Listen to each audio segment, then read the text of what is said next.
أعوذ بالله من شرور أنفسنا ومن سيئات أعمالنا من يهده الله فلا مضل له ومن يضلل فلا هادي له وأشهد أن لا إله إلا الله وحده لا شريك له وأشهد أن محمدا عبده ورسوله أما بعد فإن خير الحديث كتاب الله وخير الهدي هدي محمد صلى الله عليه وسلم وشر الأمور محدثاتها وكل محدثة بدعة وكل بدعة ضلالة وكل ضلالة في النار.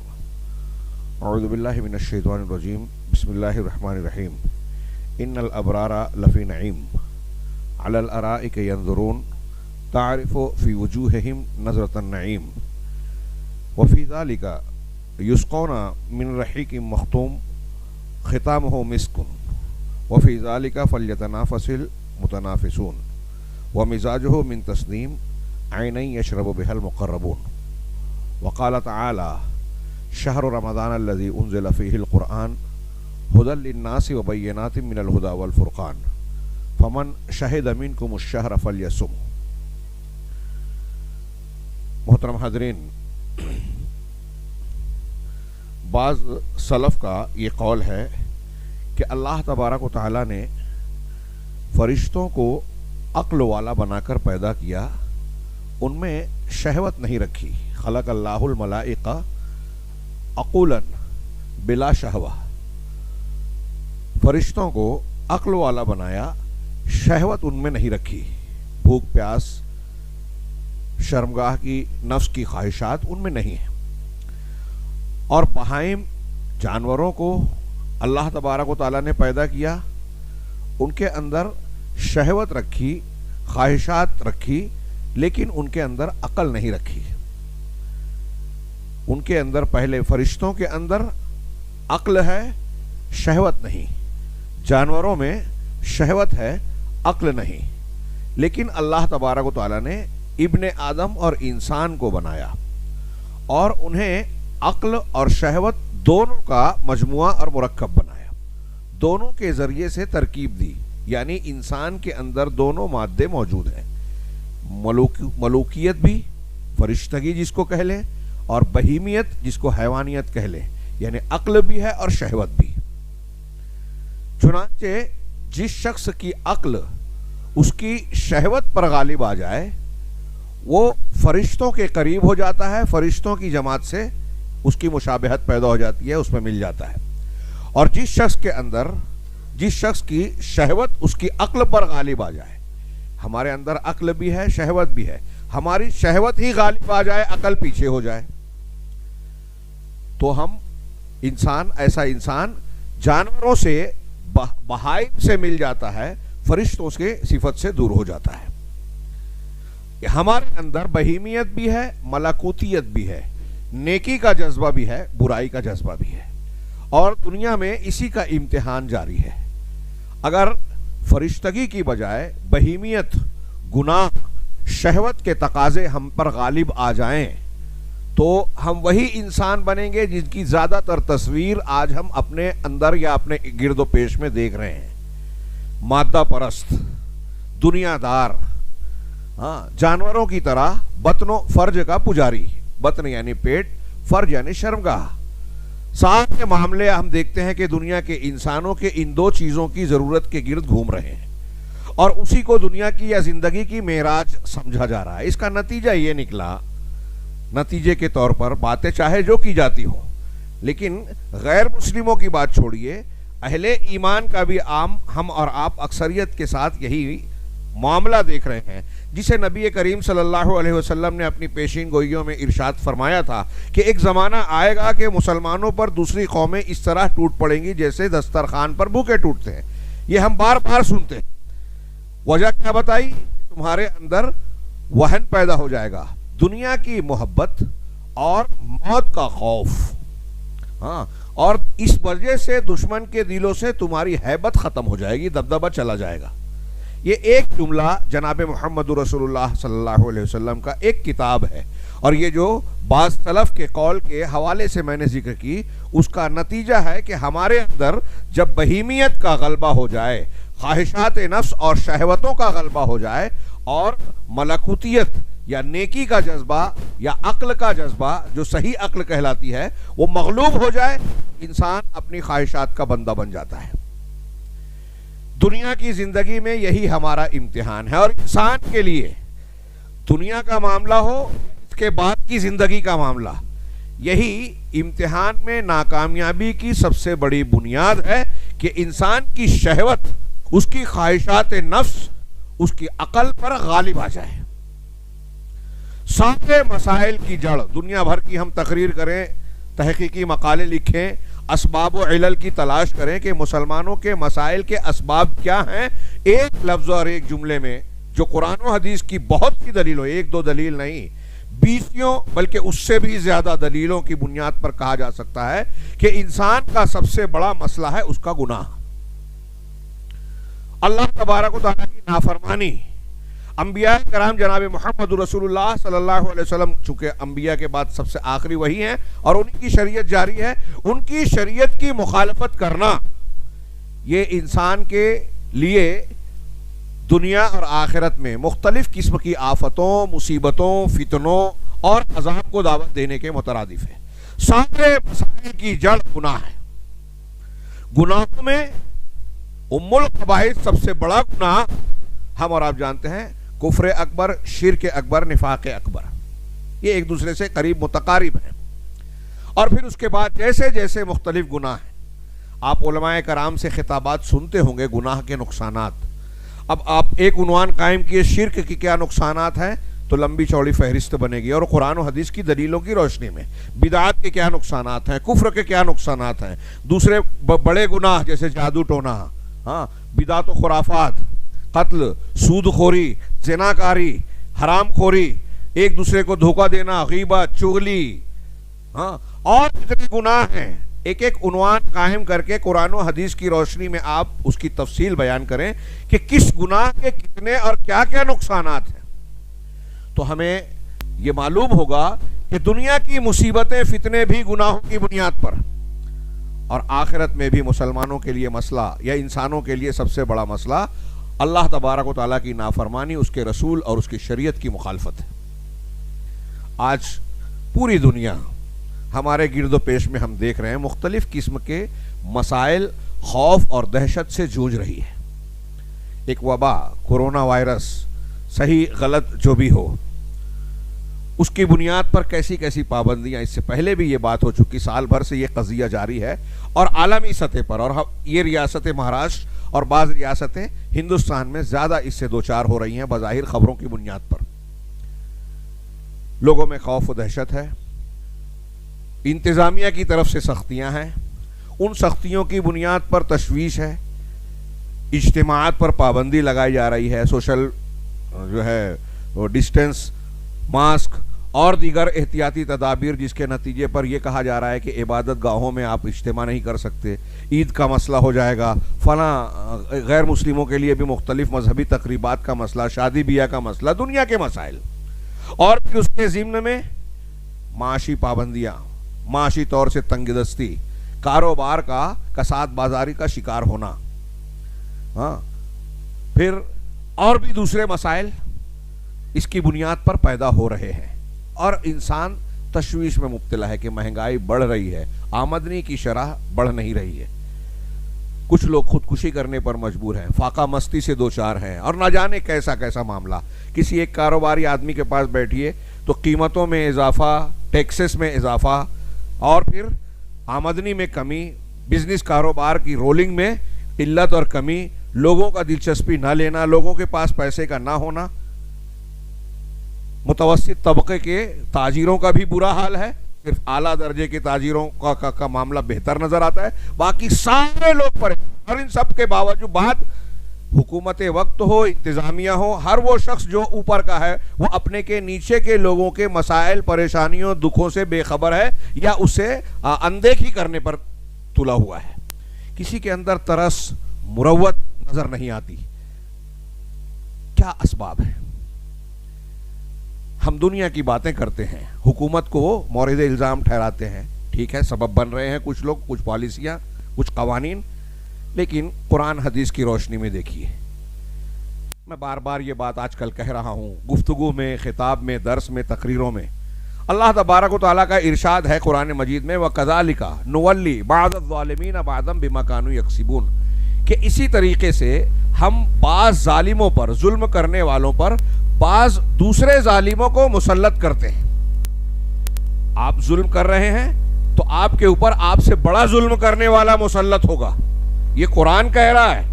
آپ اپنے سے کمزوروں کا، اپنے سے نیچے والوں کا، وہ بیوی بچے ہوں، مزدور ہوں، ہاں، یا کسی آپ ادارے کے ذمہ دار ہیں، کہیں اور بڑی سنستھا میں آپ کے پاس پاور قوت ہے، آپ اپنے سے نیچے والوں کا حق مار رہے ہیں، ان پر ظلم کر رہے ہیں، ان کے ساتھ بے مروتی کا معاملہ کر رہے ہیں، ترس نہیں کھاتے، تو اللہ تبارک و تعالیٰ آپ کے اوپر ایسے حاکم کو مقرر کرے گا جو آپ پر ظلم کرے گا، اور جتنا حق آپ نے اپنے سے کمزور لوگوں سے لیا ہے اس سے زیادہ وہ لے گا، اور سنوائی کوئی بھی نہیں ہوگی۔ یہ دنیا کا معاملہ ہے۔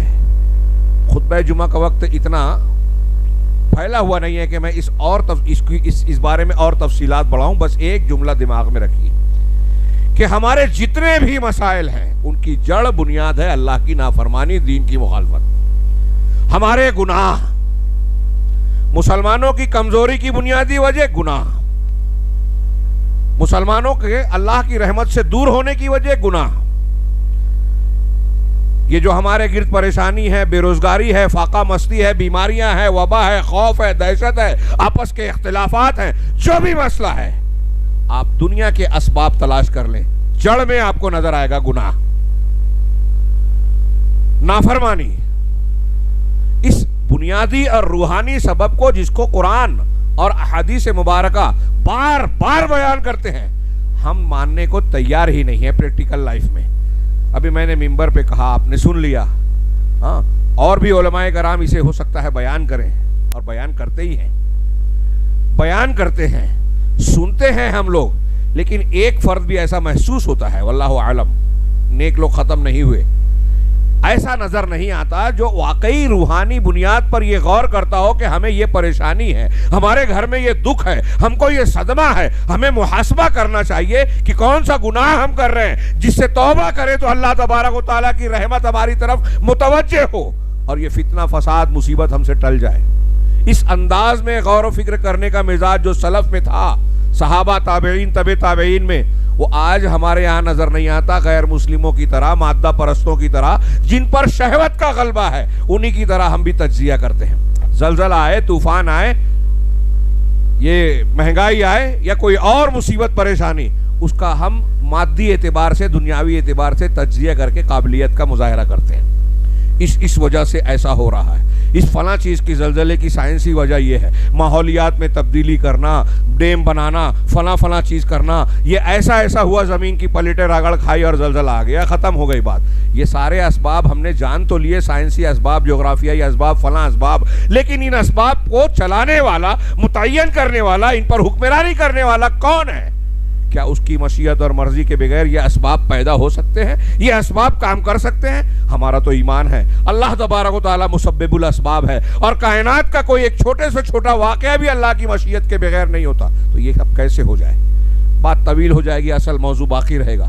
میں آتا ہوں اس چیز کی طرف، یہ اچھی طرح دماغ میں رکھیے کہ ہمارے گرد و پیش میں جو مسائل، مصیبتیں، پریشانیاں، بیماریاں پھیلی ہوئی ہیں، ان کے علاج کا اگر ہم کو غور کرنا ہے، ان کے علاج پر، اس خوف اور دہشت کے ماحول کو ٹالنا ہے، مہنگائی کم کرنا ہے، اپنے آپ کو قوی اور طاقتور بنانا ہے، تو اللہ کی رحمت اور اس کی نصرت کے بغیر کچھ نہیں ہو سکتا۔ اور اللہ کی رحمت اور نصرت کے حاصل کرنے کا طریقہ کیا ہے؟ اس کا جو طریقہ ہے، رب کریم ہم پر اور آپ پر شدتیں، سختیاں صرف ڈالنا نہیں چاہتا۔ ہاں، یہ میں بھی دنیا کی بات کر رہا ہوں، برزخ اور آخرت کے عذاب کی بات نہیں کی۔ قرآن کی آیت اصل تو وہی ہے۔ ایک مسلمان کے لیے سب سے بڑا مسئلہ دنیا کی زندگی کیسے بھی کٹ جائے، ہم خود مریں یا سامنے والا کوئی ہمیں مار دے، دنیا سے تو جانا ہی ہے، موت آنا ہی ہے۔ تو اس کے پیچھے کیا پڑ رہا؟ دکھ، پریشانی، مصیبت، بیماری میں اگر یہ کٹ بھی گئی تو یہ تو کٹنا ہی ہے نا۔ اصل مرحلہ تو آخرت کا ہے۔ ہاں، یہ میں نے قرآن کی ایک آیت پڑھی رمضان کے استقبال کے تناظر میں. ہاں موقع نہیں ہے کہ ہر پہلو کو میں تفصیل سے پیش کر سکوں. سورہ مطففین کی اس آیت میں اللہ تبارک و تعالیٰ نے نیک لوگوں کے تعلق سے ذکر کیا ان الابرار لفی نعیم, کہ نیک لوگ نعمتوں میں ہوں گے. ابرار کون سی نعمت؟ یہاں مراد جنت ہے. لیکن علامہ ابن تیمیہ کا بڑا ایک پیارا قول زرعی کہلانے کے لائق قول ہے. وہ کہتے ہیں کہ آخرت کی جنت میں داخل ہونے سے پہلے بندے کو دنیا کی جنت میں داخل ہونا پڑے گا. دنیا میں ایک جنت ہے. دنیا کی جنت کیا ہے؟ اللہ تبارک و تعالیٰ کے دین اور اس کے احکامات کی فرما برداری, اپنے آپ کو اس کے حوالے کر دینا, اس کا ذکر, اس کی عبادت, اس کی توحید کو گلے سے لگانا, اسی پر بھروسہ کرنا, اسی سے امید رکھنا. یہ ایمانی اوصاف جس کے اندر پیدا ہوئے وہ اطمینان و سکون کے ساتھ دنیا کی جنت میں چاہے جھوپڑے میں رہتا ہو وہ دنیا کی جنت میں ہے. اور اگر اسے یہ نعمت حاصل نہیں ہے تو دیکھیے بڑے بڑے محلوں میں رہنے والے خودکشی کرنے پر مجبور ہوتے ہیں, سکون چین نہیں ہے. تو ان الابرار لفی نعیم, آخرت کی اس نعمت, یہ نعمت کس کے لیے ہے؟ ابرار کے لیے, نیک لوگوں کے لیے. علل ارائک ینظرون, یہ چھپر کھٹوں پر, تختوں پر, جنت کے اعلیٰ ترین چھپر کھٹوں پر بیٹھ کر مشاہدے کر رہے ہوں گے. تعرف فی وجوہہم نظرۃ النعیم, ان کی نعمتوں کا حال یہ ہوگا کہ آپ ان کے چہرے کو دیکھ کر, ہاں تعرف نظرۃ النعیم, نعمت کی تر و تازگی دیکھ لیں گے کہ کتنی زبردست تازگی ہے. یہاں بھی دنیا میں ہم دیکھتے ہیں چہرے سے ہی بعض مرتبہ پتہ چل جاتا ہے کہ یہ امیر آدمی ہے, یہ بیچارہ مفلوق الحال پریشان حال ہے. ہاں جنتیوں کے, جنت کے, ان کے چہرے سے جنت کی نعمتوں کے اثرات نمایاں ہوتے رہیں گے. ہاں یسقون من رحیق مختوم, وہ مہر بند شراب, رحیق پاکیزہ شراب سے ان کو سیراب کرایا جائے گا, پلایا جائے گا. ختامہ مسک, جس کی مہر یا جس کی تلچھٹ, دونوں معنی کیا ہے. میں قرآن کی آیت کی تفصیل میں نہیں جانا چاہ رہا ہوں. ہاں جس کی مہر جو ہے وہ کستوری کی, ہاں ہم کیا کہتے ہیں اسے, مشک اور کستوری کی ہوگی. وفی ذالک فلیتنافس المتنافسون, اللہ تعالیٰ کہہ رہا ہے کہ اس بارے میں ایک دوسرے سے آگے بڑھنے والوں کو ایک دوسرے سے آگے بڑھنا چاہیے. نوجوانوں, اللہ تعالیٰ کہہ رہا ہے کہ اس میں کمپٹیشن ہونی چاہیے. دنیا کی چیزوں میں ٹھیک ہے, یہاں بھی تعلیم میں, اچھائیوں میں, نیکیوں میں, ہاں, اور اس میں کمپٹیشن یہی تھا. صحابہ کرام کو آپ دیکھیے, وہ جنت کے حصول کے لیے ایک دوسرے سے آگے بڑھنے کے لیے بے چین کرتے. 20 مثال اگر واقعات کی لڑی لگائے موٹی کتاب تیار ہوگی. تبوک کے موقع پر حضرت ابوبکر صدیق عمر فاروق کا واقعہ ہم اور آپ جانتے ہیں. بدر کے وقت صحابہ کرام اور بعض بچوں کا ہم معاملہ دیکھتے ہیں. سعد بن خیصفہ باپ بیٹے ہیں, ہاں انصاری صحابی, دونوں جنگ میں شریک ہونا چاہتے ہیں. الاصابہ میں علامہ ابن حجر نے صرف ایک واقعے کی طرف اشارہ کر رہا ہوں, دونوں باپ بیٹے شریک ہونا چاہتے تھے. رسول اللہ صلی اللہ علیہ وسلم نے فرمایا کہ گھر میں عورتوں کے لیے تم میں سے ایک کو تو رکنا چاہیے. باپ نے کہا کہ ہاں ٹھیک ہے آپ رک جاؤ. بیٹے نے کہا, حضرت سعد نے, دونوں صحابی, کہ ابا جان ٹھیک ہے عام معاملات دنیا کے ہوتے تو باپ کی حیثیت سے میں آپ کی بات ضرور مان لیتا, لیکن یہ تو اللہ کے راستے میں قربانی دینے, جان کی بازی لگانے کا معاملہ ہے, یہ جنت کے حصول کا معاملہ ہے, اس میں میں آپ کو ترجیح نہیں دے سکتا. اگر آپ چاہتے ہیں تو آئیے آپ اور ہم قرآن اندازی کر لیں, جس کا نام قرآن اندازی کے اعتبار سے نکلے گا وہ جنگ میں شریک ہوگا. کہا ٹھیک ہے, قرآن اندازی کی گئی, بیٹے کا نام نکلا, وہ گئے شریک ہوئے اور شہید ہوئے. کہا جنت کا معاملہ ہے, اس میں ہم ایک دوسرے سے آگے بڑھیں گے. ہم میں سے کوئی شخص اس طرح کا جذبہ آج رکھتا ہے, جنت کا نام, آخرت کے اجر و ثواب کی بات ایک کان سے سن کر دوسرے کان سے اڑا دیتے ہیں. ہمارے نزدیک اب یہ روحانیت, معنویت, اخلاقیات کا کوئی معنی ہی نہیں رہا. بیان کرنے کی بات ہے, تقریر کی بات ہے, زندگیوں میں نظر نہیں آتا. میں عرض یہ کرنا چاہتا ہوں, حصول دنیا اور آخرت میں ہمارے اور آپ کو اللہ کے عذاب سے, پکڑ سے, مصیبتوں سے بچا کر اللہ کی نعمتوں کا حقدار بنانے والا, اس کی رحمتوں کا مستحق بنانے والا اگر کوئی عمل ہے تو وہ نیکیوں کی طرف سبقت ہے. اور نیکیوں کی طرف سبقت کرنے کا موسم ہم پر سایہ فگن ہے. اللہ تبارک و تعالیٰ کے انعامات میں سے امت محمدیہ پر بہت بڑا ایک انعام ہے, یہ سب سے آخر آنے والے, سب سے آگے بنایا ان کو, قوموں کا سردار امت محمدیہ کو, کہ ان کی عمر پچھلے لوگوں سے کم ہے. اس امت کی عمر اوسطاً 60 سال, لیکن اللہ تبارک و تعالیٰ نے ان کو فضائل، برکات، اجر و ثواب دوسروں کے مقابلے میں کہیں بڑھ چڑھ کر دیے. اور اس 60 سال کی عمر میں، اوسط کی بات ہو رہی ہے، اللہ تبارک و تعالیٰ نے ہمیں اور آپ کو یعنی امت محمدیہ کو ایسے عظیم عظیم مواقع عطا فرمائے کہ اگر ہم ان کا صحیح انداز میں اخلاص نیت کے ساتھ استعمال کریں تو 60 سال کی عمر میں ہم ہزاروں اور لاکھوں سال کا اجر و ثواب اپنے نامہ اعمال میں دامن میں سمیٹ سکتے ہیں. ہزاروں، لاکھوں، مبالغتاً نہیں کہہ رہا ہوں، حقیقتاً کہہ رہا ہوں. یہ اللہ تبارک و تعالیٰ نے اس امت محمدیہ کو انعام دیا، اور ان انعامات میں سے خاص خاص مواقع جہاں اللہ کی رحمت مسلمانوں کے لیے ٹوٹی پڑتی ہے فراوانی کے ساتھ، جس کا جو نچھاور کی جاتی ہے، اس میں سے ایک موسم یہ رمضان المبارک کا موسم ہے. اس کے آتے ہی یہ نیکیوں کا موسم بہار ہے. اللہ تبارک و تعالی، اللہ کے رسول صلی اللہ علیہ وسلم کا یہ ارشاد ہم اور آپ اچھی طرح جانتے ہیں کہ اذا دخل شہر رمضان، کہ جب رمضان کا مہینہ داخل ہوتا ہے، بعض روایت میں کہ ہلال رمضان نظر آتا ہے، فتحت ابواب السماء، بخاری مسلم کے یہ الفاظ ہیں. اور بعض روایتوں میں فتحت ابواب الجنہ کا بھی لفظ ہے کہ جنت کے دروازے، اور اس روایت میں ہے کہ آسمان کے دروازے کھول دیے جاتے ہیں. رمضان کا اہتمام دیکھیے رب العالمین کی طرف سے. رمضان جیسے ہی آتا ہے، آسمان اور جنت کے دروازے کھول دیے جاتے ہیں. وغلقت ابواب جہنم، جہنم کے دروازے بند کر دیے جاتے ہیں. وسلسلت الشیاطین، اس حدیث میں ہے بخاری مسلم کی. دوسری روایتوں میں ہے وصفدت مردۃ الجن، کہ سرکش جن جو ہے وہ پابا زنجیر کر دیے جاتے ہیں، زنجیروں میں لپیٹ دیے جاتے ہیں. یہاں بھی اس کا معنی ہے کہ شیاطین کو پابا زنجیر کر دیا جاتا ہے، قید کر دیا جاتا ہے. اب اس کی معنی میں علماء نے کہا کہ حقیقی قید ہے یا ان کی طاقت اور قوت کو چھین لیا جاتا ہے. یہ نتیجے کے طور پر بالکل طے شدہ بات ہے کہ رمضان المبارک میں شیطان کا زور کم پڑتا ہے، کم ہو جاتا ہے. حدیث کے مطابق اگر قید بھی ہوتے ہیں تو سرکش شیاطین، چھوٹے موٹے نہیں، کچھ آزاد بھی رہتے ہیں، لیکن ان کا زور کم ہوتا ہے. انسان کے اندر گناہ کا جو سب سے بڑا داعیہ اور وجہ بننے والی چیزیں، دو چیزیں ہیں. ایک شیاطین جو خارجی طور سے وہ انسانوں میں سے ہو یا جنوں میں سے، شیاطین الانس والجن، اور ایک انسان کا اپنا نفس. ابھی ہم آگے تھوڑا سا تذکرہ کر پائیں گے کہ رمضان المبارک کے دن میں روزہ ہر مسلمان پر فرض ہے، دین کے ارکان میں سے ایک رکن ہے. اس کے بغیر اگر کوئی شخص اس کا انکار کرے گا تو اسلام سے خارج ہو جائے گا. یا ایھا الذین آمنوا کتب علیکم الصیام کما کتب علی الذین من قبلکم لعلکم تتقون. اس آیت کو ہم بعد میں دیکھیں گے. یہاں صرف یہ تذکرہ کہ روزہ فرض ہے.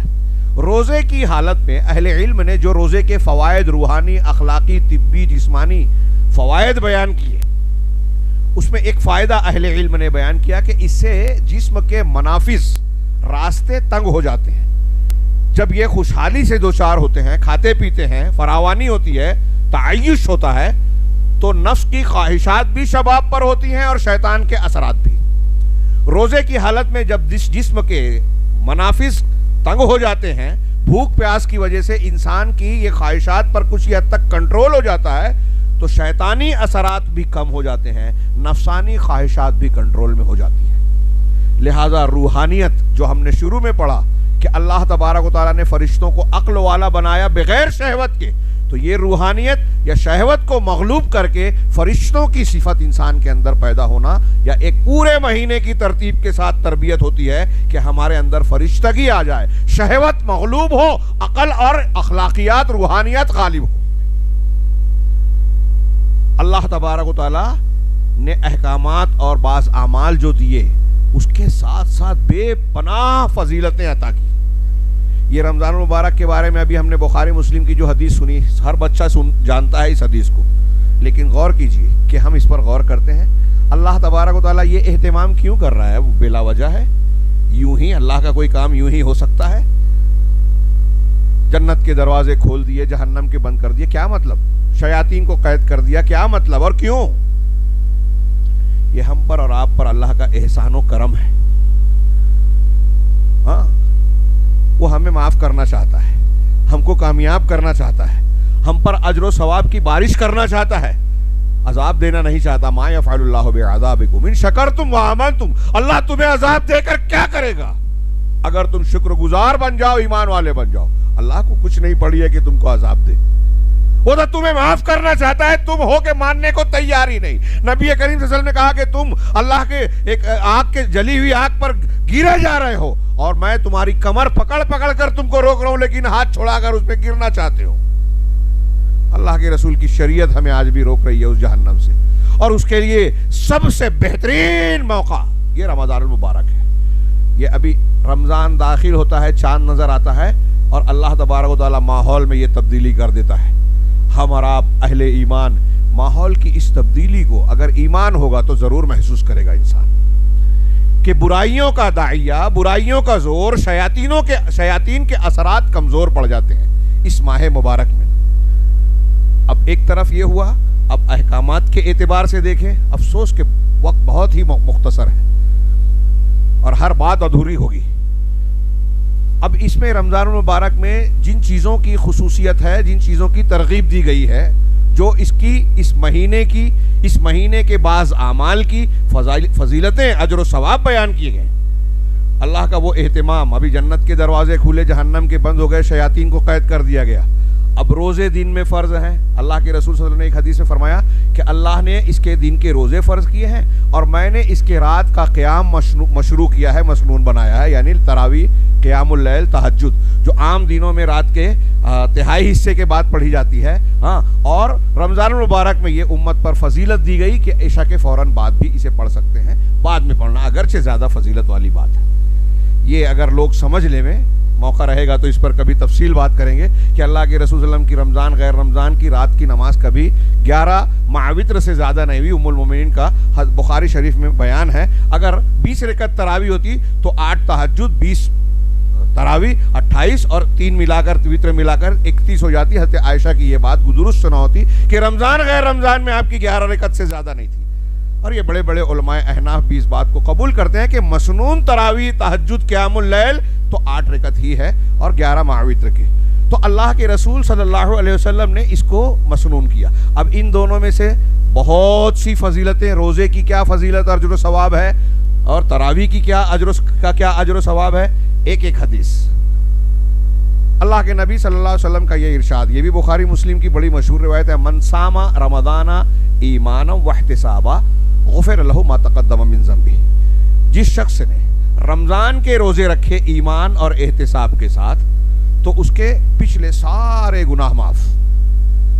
ابھی میں نے تمہید میں سمجھانے کی کوشش کی, کافی لمبی ہوئی لیکن میرے اعتبار سے وہ بھی بہت کم تھی, کہ ہمارا دنیا کے مسائل ہوں, یہ وبا ہو, بیماری ہو, بے روزگاری ہو, فاقہ مستی ہو, آپس کا اختلاف ہو, جھگڑا ہو, پریشانی ہو, دقت ہو, یا برزخ اور آخرت کے عذاب کا خوف ہو, ہر چیز کی بنیاد اور جو ڈر ہے وہ گناہ کی وجہ سے.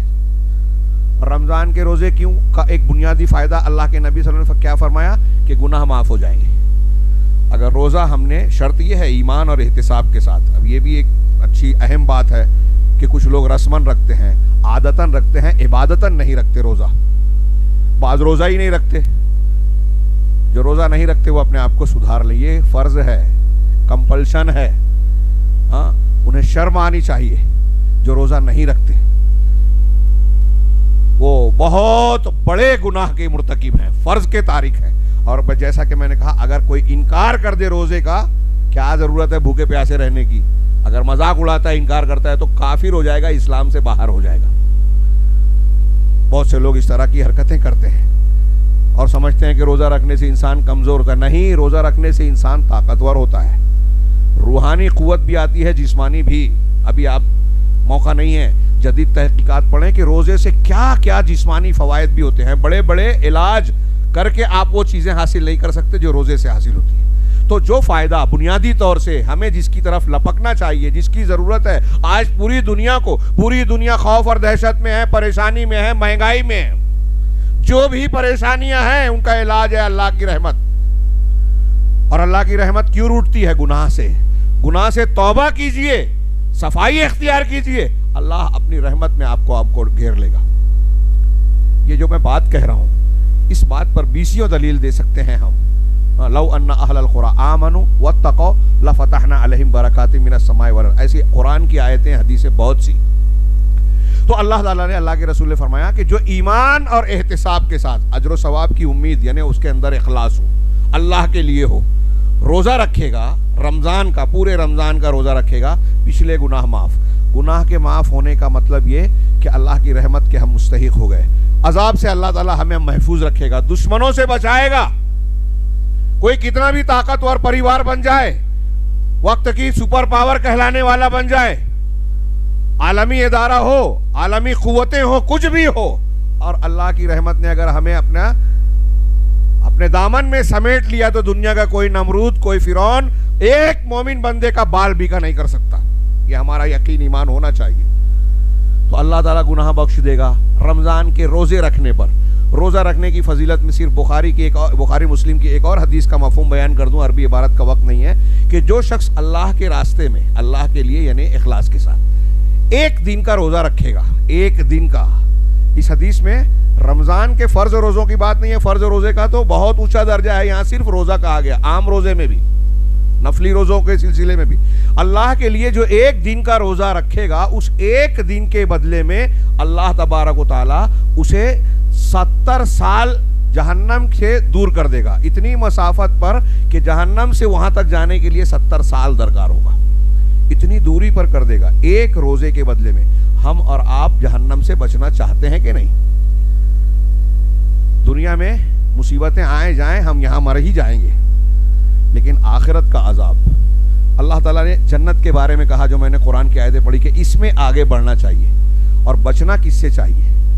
صحابہ کرام ایمان کے اعلیٰ درجے پر ہونے کے بعد جہنم قبر کے تذکرے پر رونے لگتے تھے, داڑیاں تر ہو جاتی تھی, خوف اور دہشت سے بعض اوقات بے ہوشیاں طاری ہو جاتی تھی.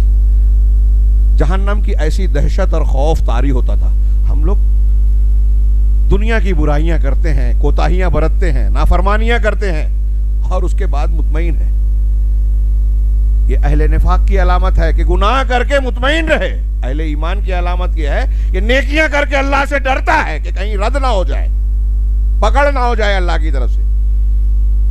مثالیں دیکھیے, عمر فاروق جیسا شخص جو بار بار جنت کی بشارت زبان رسالت سے پا چکے تھے.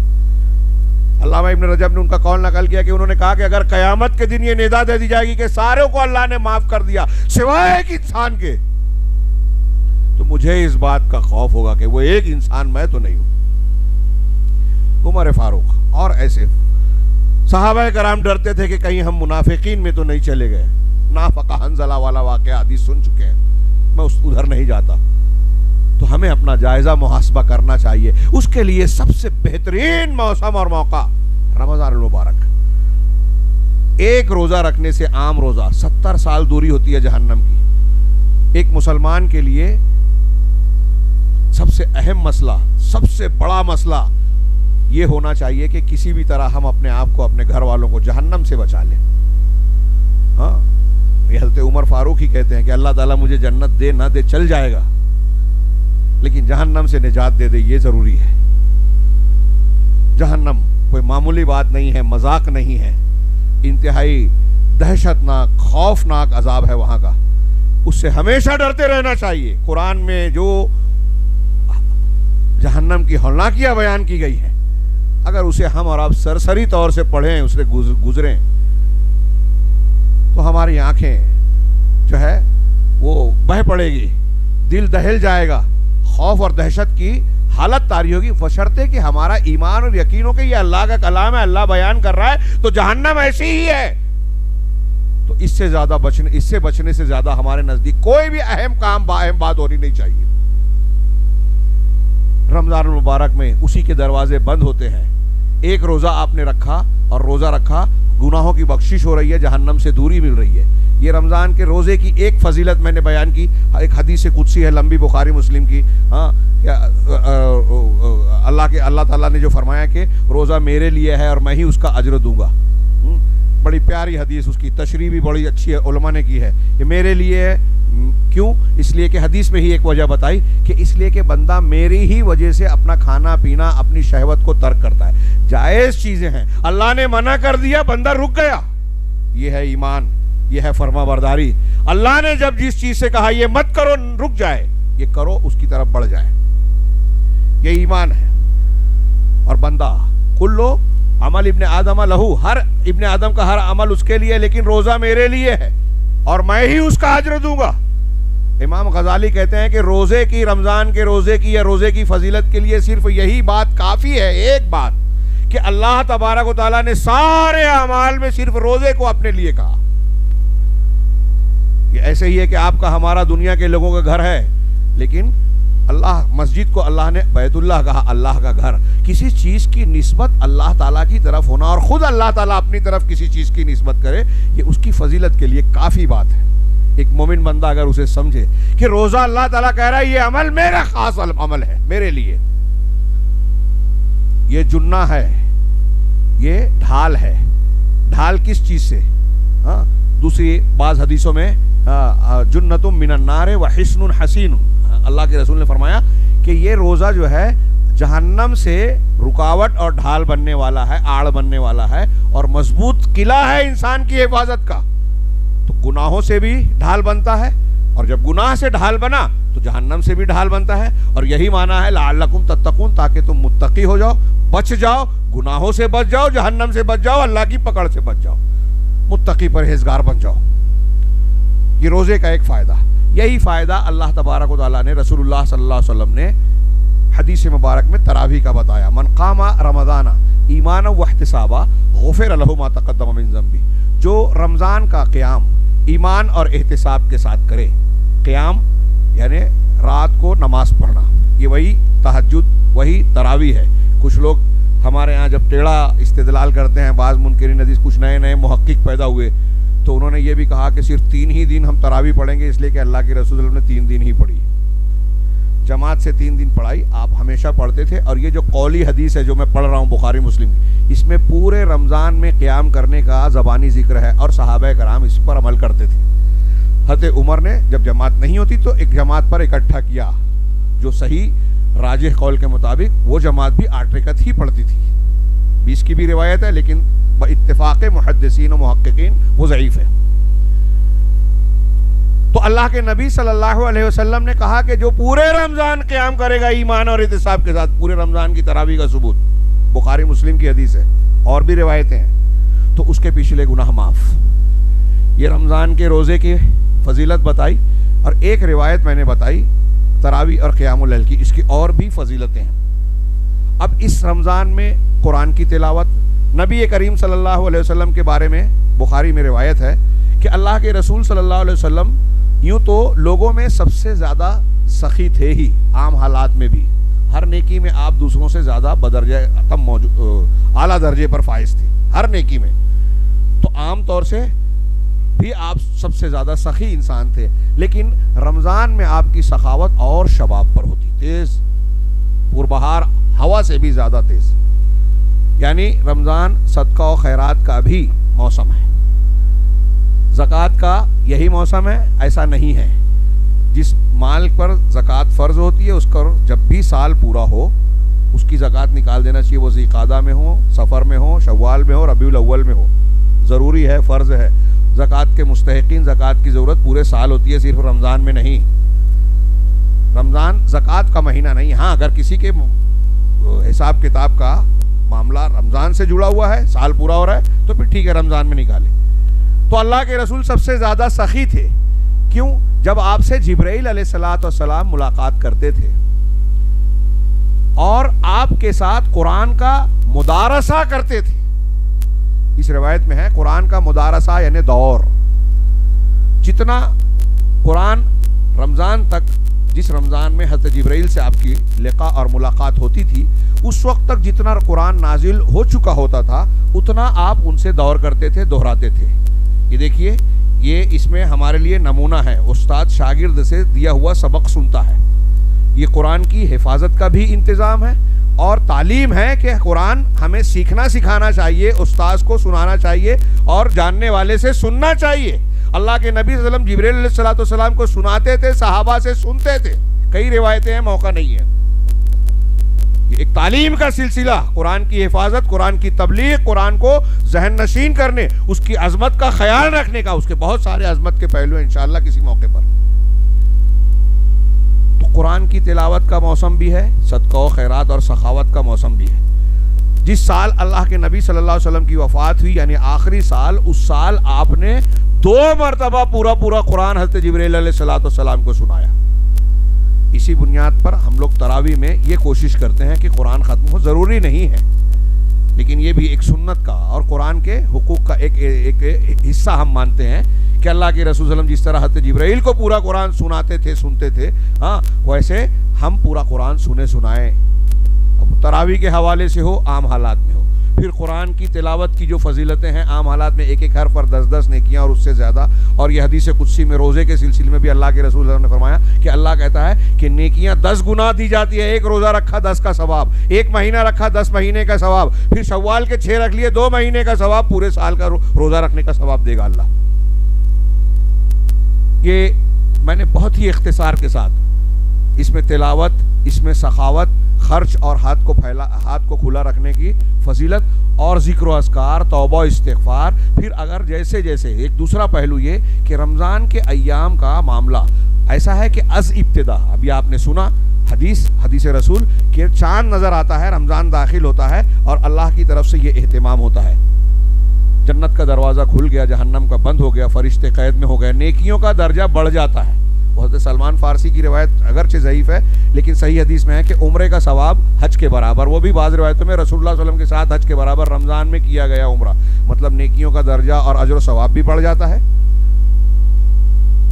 اور میں نے عرض کیا، اب آگے جو بات کہہ رہا تھا کہ رمضان از ابتدا، شروع سے لے کر آخر تک، خاتمے تک سب سراپا فضیلتوں سے بھرپور ہے. اور دین کے آگے بڑھنے کے ساتھ اس کی فضیلت کم نہیں ہوتی بلکہ بڑھتی ہے. ایک روایت کے الفاظ میں ہے کہ ہر رات اللہ تبارک و تعالی بہت سارے مسلمانوں کو جہنم سے آزادی دیتا ہے. وَلِلَّهِ عُتْقَاءٌ مِّنَ النَّارِ فِي كُلِّ لَيْلَةٍ مِّن رَمَضَانَ او كما قال او كما ورد في الحديث. رمضان کی ہر رات میں اللہ کی طرف سے جہنم سے آزاد کیے جانے والوں کی ایک بڑی تعداد ہوتی ہے. یہ فضیلت بڑھتی جاتی ہے یہاں تک کہ آخری عشرہ آ جائے. آخری عشرہ اور زیادہ فضیلت والا ہوتا ہے. نبی کریم صلی اللہ علیہ وسلم کا معمول آپ دیکھیے سیرت طیبہ میں کہ رمضان داخل ہوتا کمر کس لیتے، پھر جیسے یہ دن بڑھتا آپ عبادت بڑھاتے جاتے، محنت بڑھاتے جاتے تھے. اور جیسے اس کے آخری ایام آتے، آخری ایام، ویسے آپ کی نیکیاں اتنی بڑھ جاتی کہ آپ سب کچھ چھوڑ چھاڑ کے مسجد میں اعتکاف کر لیتے کہ اب دنیا ہی سے کٹ گئے. یہ اس امت محمدیہ کی جائز رہبانیت، رمضان کے آخری عشرے کا اعتکاف کر لے اگر ہو سکے. کیوں؟ اس لیے کہ اس آخری عشرے میں لیلۃ القدر ہے جس میں قرآن نازل ہوا. اس ایک رات کے بارے میں قرآن سے یہ فضیلت ثابت ہے، کوئی روایت نہیں اور ضعیف اور صحیح کا سوال ہی نہیں. لیلۃ القدر خیر من الف شہر، کہ یہ قدر کی رات، اب وہ تقدیر کی رات یا قدر و منزلت دونوں معنی. ہمارے ہاں شب برات 15 شعبان کے بارے میں مشہور کر رکھا ہے کہ سال بھر کا معاملہ طے ہوتا ہے، لیلہ مبارکہ. نہیں، وہ رات قرآن کہہ رہا ہے کہ وہ لیلۃ القدر رمضان میں ہے، اور حدیث بتاتی ہے کہ وہ رمضان کے آخری عشرے کی طاق راتوں میں ہے. انا انزلناہ فی لیلۃ القدر، بالکل قرآن کی صاف بات. یہ شیطان نے رمضان کی تیاری کے نام پر رمضان سے ہم کو بے خبر کر دیا. رمضان سے پہلے اللہ کے رسول صلی اللہ علیہ وسلم، صحابہ کرام رمضان کی تیاری کرتے تھے، اور ہمارے یہاں اس تیاری کے خاتمے کا انتظام کر دیا شیطان نے. 15 شعبان کی بدعتی رات دے کر اس دن میں روزہ رکھ لیا، رات میں بدعتی عبادتیں کر لی، اور مطمئن کر دیا کہ سال بھر کا معاملہ ٹھیک ٹھاک ہو گیا. اب رمضان میں عید کی تیاری کیجئے، کپڑا خریدیں، پیسہ کمائیں. آخرت بنانے اور جنت کمانے والے زمانے میں ہم دنیا کے پیچھے بھاگتے ہیں. اس سے بڑا ظلم اور کیا ہوگا ہمارے لیے. ہماری طرف سے رمضان المبارک میں یہ آخرت، اجر و ثواب کمانے، جنت کمانے، اللہ کی مغفرت اور معافی مانگنے کا موسم ہے. تیاری اس کی ہونی چاہیے. آخری عشرہ آتے آتے نبی کریم صلی اللہ علیہ وسلم اعتکاف کر لیتے تھے. لیلۃ القدر، اس کی ایک رات 1000 مہینوں سے بہتر. میں نے شروع میں کہا نا کہ اللہ تعالیٰ نے امت محمدیہ کو یہ فضیلت بخشی ہے کہ آپ 60 سال کی عمر میں ہزاروں لاکھوں سال کا اجر و ثواب اپنے دامن میں سمیٹ سکتے ہیں. 30-29 روزے آپ کو ملتے ہیں, لیکن اگر آپ چاہیں تو اس 30-29 دنوں میں جو ہے کئی سو کئی ہزار روزوں کا ثواب اپنے دامن میں سمیٹ سکتے ہیں. کیسے؟ ایک دم آسان نسخہ رسول اللہ صلی اللہ علیہ وسلم نے بتایا. ہم عربوں کے ایک عمل کو دیکھتے ہیں لیکن غور نہیں کرتے. عربوں میں اور ہمارے اندر ایک فرق یہ ہے, ہندوستانی مسلمانوں میں اور ان میں, کہ وہ لوگ سنتوں پہ خرچ کرتے ہیں, ہم بدعتوں پر زیادہ اہتمام کرتے ہیں. ہمارے یہاں بدعتوں میں زیادہ چراغاں اور نہ جانے کیا کیا ہوتا ہے, نظر آتا ہے, دکھائی دیتا ہے, اور وہاں مسنون چیزوں میں آپ کو اہتمام نظر آئے گا. آپ دیکھیں گے کہ عربوں میں روزے دار کو روزہ افطار کرانے کا کتنا جذبہ ہے. پسندیدہ چیز ہمارے یہاں گھروں میں کھائی جاتی ہے, ہلکی چیز غریب کو, فقیر کو, پڑوسی کو دی جاتی ہے. وہاں پسندیدہ چیز جو ہے روزے دار کو دیا جاتا ہے, وہ اجنبی ہو, پڑوسی ہو, مسافر ہو, کوئی بھی ہو, خود ذرا ہلکی چیز لے لے. لاکھوں روپیہ ایک ایک آدمی, گورنمنٹ کی اور اداروں کی بات نہیں کر رہا ہوں, عرب کا ایک ایک آدمی لاکھ روپیہ, ہمارے ہندوستانی اصطلاح میں کہہ رہا ہوں, بھیجتا ہے مختلف مقامات پر کہ کھجوریں خرید لو, افطار الصائمین کا ایک مشروع کر لو کہ اس کے ذریعے سے کچھ روزے داروں کو روزہ افطار کرا دو. کیوں؟ کیا وہ بے وقوف ہیں؟ یہ اصلی اجر و ثواب کو لوٹنے کا طریقہ ہے جو رسول اللہ صلی اللہ علیہ وسلم کا بتایا ہوا ہے.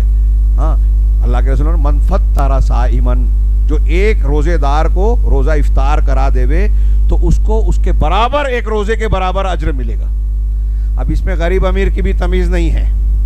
آپ کسی امیر آدمی کو بھی جو روزے دار ہے روزہ افطار کرائیں, آپ کو اجر ملے گا.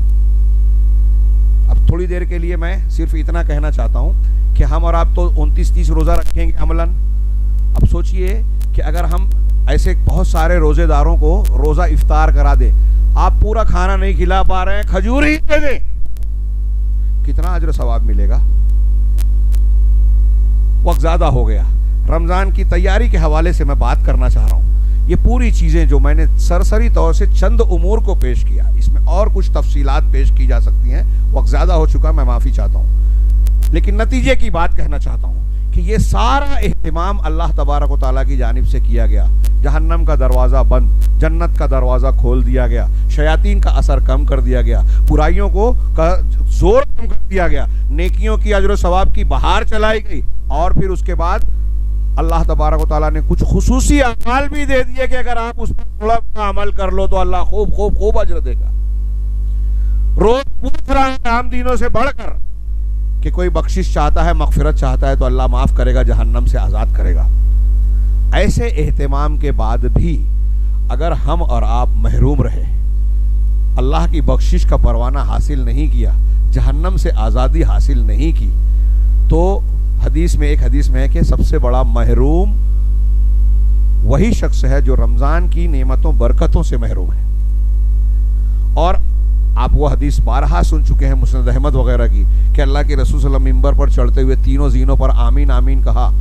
بعد میں صحابہ کے بتانے پر, پوچھنے پر آپ نے بتایا کہ حضرت جبرائیل بد دعا دے رہے تھے ہر زینے پر اور میں آمین کہہ رہا تھا. اس میں سے ایک بد دعا کیا تھی آپ اور ہم جانتے ہیں, پوری روایت کا موقع نہیں ہے, کہ وہ شخص اللہ کی رحمت سے دور ہو, اس پر لعنت ہو, ہاں وہ غائب و خاسر ہو, اس شخص پر لعنت ہو جس کو رمضان المبارک مل جائے, رمضان کا مبارک مہینہ مل جائے اور اپنی بخشش نہ کروانے رب العالمین کے جناب میں, اس پر اللہ کی لعنت. کون بد دعا دے رہا ہے؟ فرشتوں کا سردار جبرائیل علیہ الصلوۃ والسلام. اور آمین کون کہہ رہا ہے کہ اللہ قبول کر؟ رسولوں کا سردار جناب محمد رسول اللہ صلی اللہ علیہ وسلم. کیا ہم اور آپ یہاں چاہتے ہیں کہ ہم فرشتوں کے سردار کی بددعا اور رسولوں کے سردار کی آمین کے مستحق بنے؟ نہیں چاہیں گے.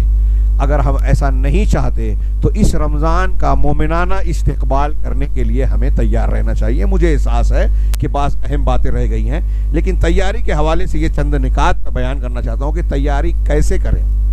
یہ شعبان میں جو لوگوں نے بدعتیں کی ہیں انہوں نے تیاری نہیں کی ہے, رمضان کی مخالف تیاری کی, اپنے آپ کو مطمئن کیا ہے. بدعت کر کے, محنت کر کے اللہ سے دور ہونا کوئی عقل مندی نہیں. سنت پر کم عمل کیجئے, زیادہ اجر و ثواب پائیے، بدعت میں محنت کر کے زیادہ گنہگار بنیں گے۔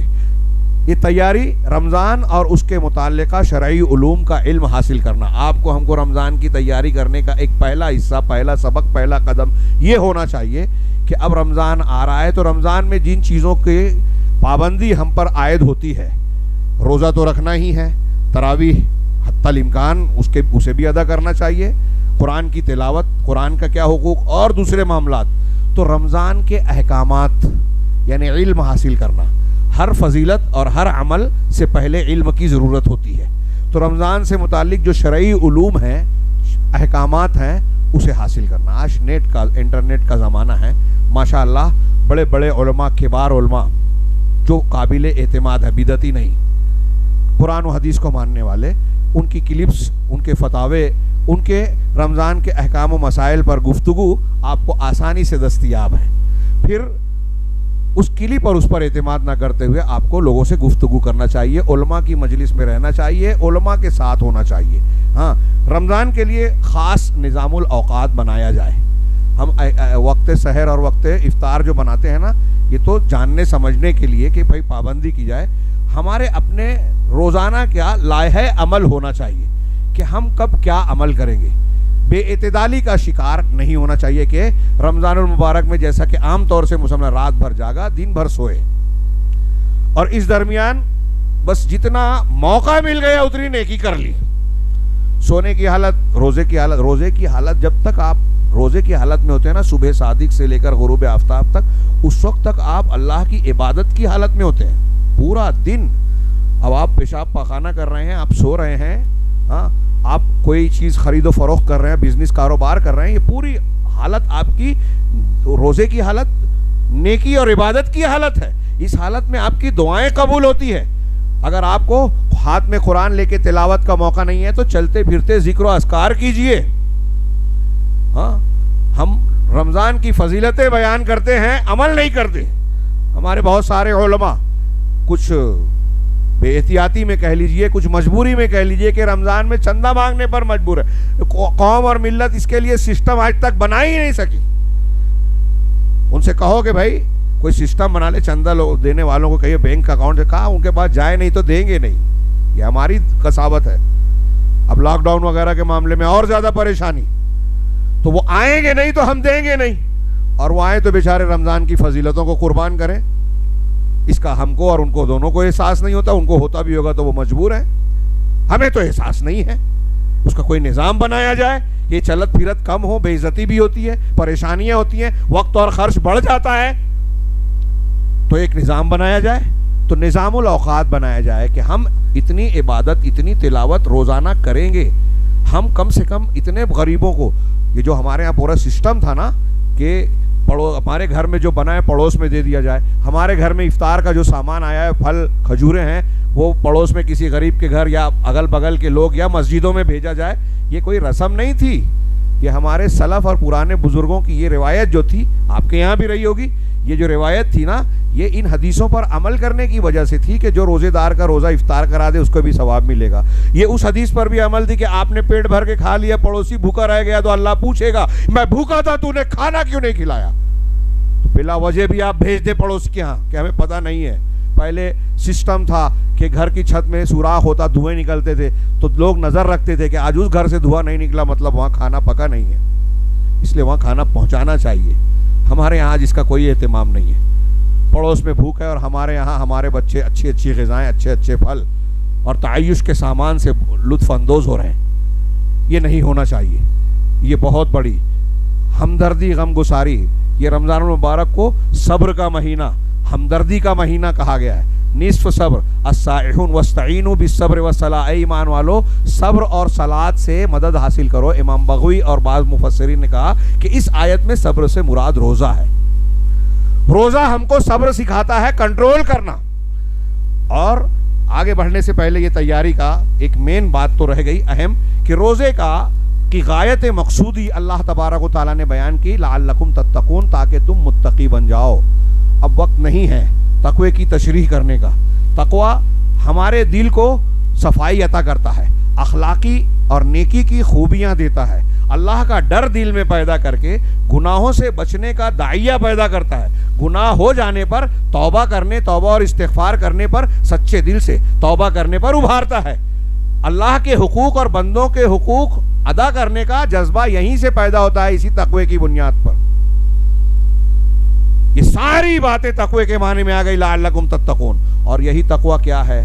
حضرت عمر نے کہا تھا کہ مجھے دشمنوں کا ڈر نہیں ہے تم پر. قادسیہ کے موقع پر سعد بن ابی وقاص کو جو لمبا خط لکھا تھا, مجھے تمہارے گناہوں کا ڈر ہے. گناہ سب سے بڑی کمزوری, اور مسلمانوں کے لیے دشمن کے خلاف سب سے بڑا ہتھیار ہے ایمان اور تقوی. بدر میں, حنین میں, جہاں بھی ہم کو فتح ملی, اللہ کی مدد ملی تقوی کی بنیاد پر. یہ سب سے بڑی چال ہے, سب سے بڑا ہتھیار ہے.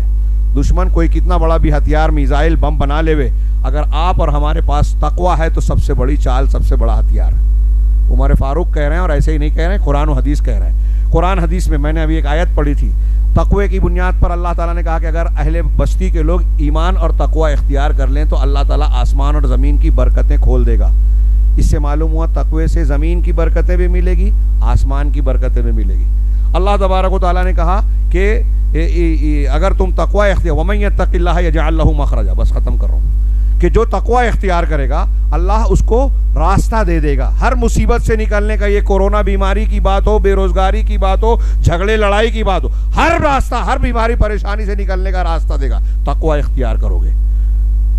وَيَجْعَل لَّهُ مَخْرَجًا وَيَرْزُقْهُ مِنْ حَيْثُ لَا يَحْتَسِبُ, اور ایسے راستے سے روزی دے گا جس کو وہ گمان نہیں کر سکتا. یہ دنیا کے فوائد بیان کیے, 2 آیتیں پیش کی, اور بھی آیتیں ہیں. آخرت میں بھی کہا کہ متقیوں کے لیے جنت ہے. ہاں, متقیوں کے لیے جنت کی نعمتیں ہیں.